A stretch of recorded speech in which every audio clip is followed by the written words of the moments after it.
Kubor ka Batisi TV. Lawan Rashapi da ka Frank Motors. I am Tata Punch. Price starting at 5.80 lakhs. Ringkat bat ka net foodish. Ordar mapi nginwan ra amangi hakir dobyeng jongpi. Menteri Rangba Kejala Conrad Kongkal Sangma ubadai nak jaj benriu garu ula Kren kumbasan Minit Duna dek Ktien Khasi hak jingalang kabalalong hak khat pratari gurisau Nongstoin kabadai ke jingalang kabak sarkar kalakha iginong rap tonginya skap ya ke jingkren jong Menteri Rangba hak Ktien Khasi hak ni ke jingalang Kublai Nongstoin ngak men Bandon, Batpi, Kinongrep, Kilongkme, Jongki self-help groups, Batki Kun Samla, Ka West Khasi Hills District.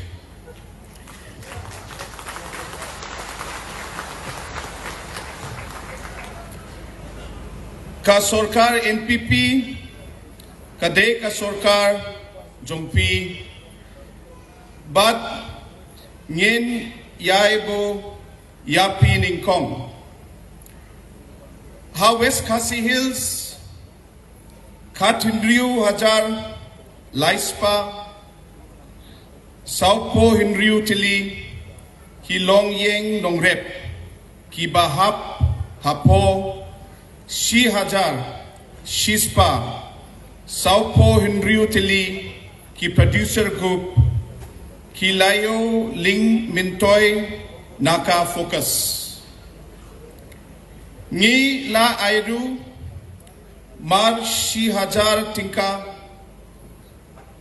Shaki Shi Hajar Arspra Sanpao Kendai Not Kinongrep Bashen Ngin Sa Ai San Hajar Tinka Shaka Bank Account Kajong Kalongyeng Baladep Tep Kerteng Ni La Penlut Palat Ar Spa Hendriu Pau Kror Tingka Bat Kala Pinme Ya Kalat Kamai Kaji Hadu Hinyu Pau Pralak Kisni Tray Haka District, West Khasi Hills, Jongpi.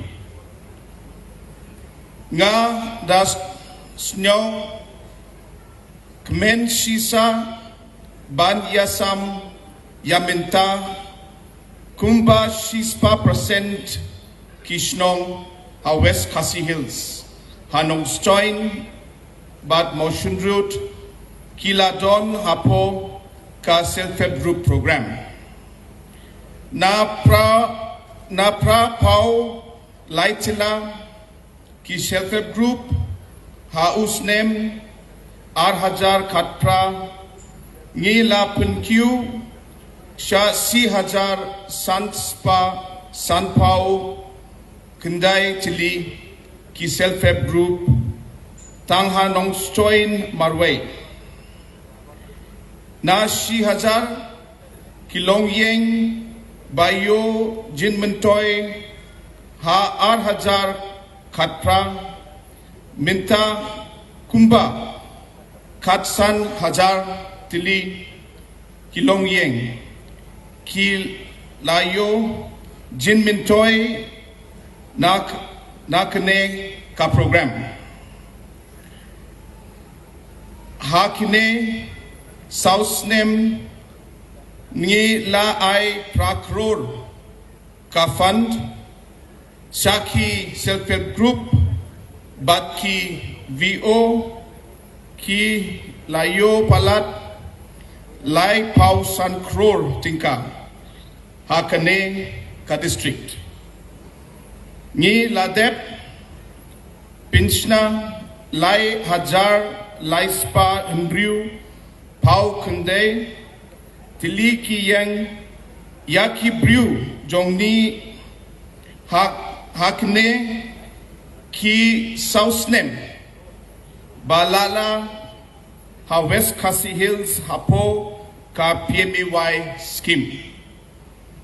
Ngen yai tre na kabenta kalawe ki kun samla ki nongrep ki longkeme bat na ka benta jongpi paro.